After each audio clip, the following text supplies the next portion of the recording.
いがきます。家族や友達と会います。私も嬉しいですよ。お兄さんはどうですか？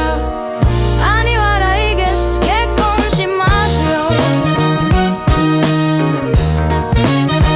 結婚したことがある、引っ越したことがある、奥さんと両親兄弟もいる。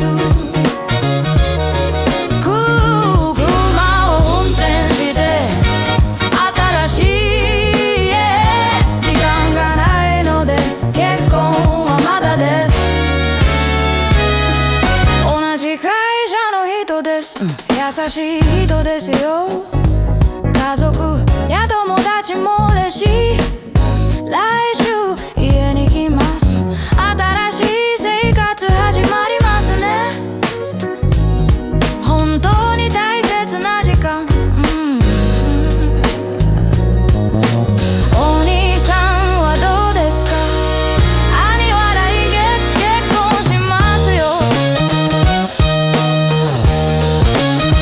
結婚したことがある、引っ越したことがある、奥さんと両親兄弟もいる。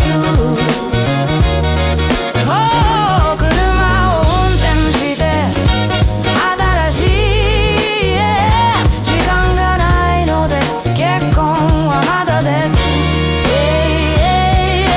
両親も街に引っ越した。車を運転して会いに行く。